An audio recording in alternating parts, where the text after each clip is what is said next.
สิ้นความหักหมดความหวัง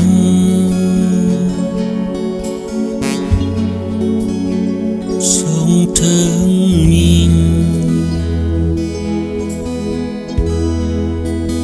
ที่จากไป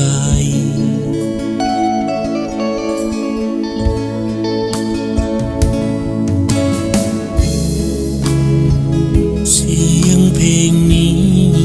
เขียนออกมาจากดวงใจความโศกเศร้าอยู่ในหัวใจขอฝากไป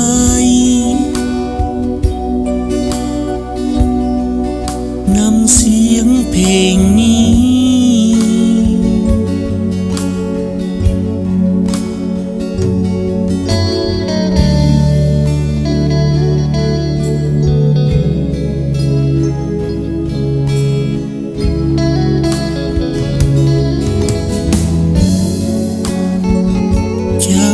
จากไปพอได้สั่งอำลาพอได้เอ่ยว่าจะก่อนหน้าเจ้าจะจากไป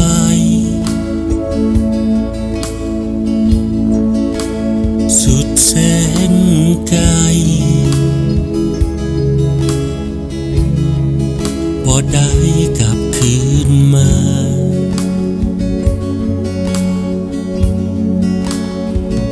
จะพอกลับมา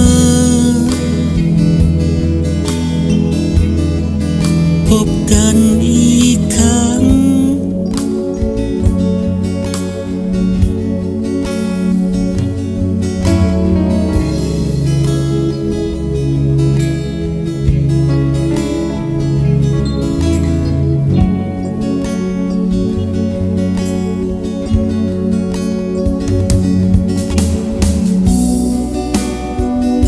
ชาติหน้ามีจริงจงได้พบจงกลับคืนมาพบกันอีกทีนี่เป็นเพียงความฝันออกจากดวงใจที่โศกช้ำ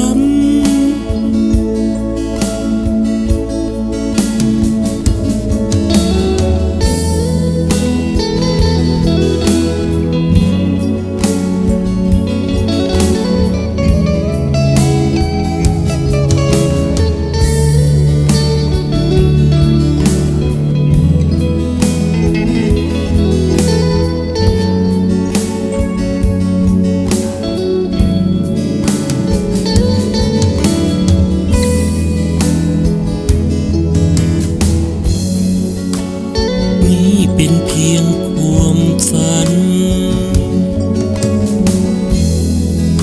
ฝังอยู่ในหัวใจถ้าหากเป็นไปได้ขอให้ได้พบยิ่งที่จากไป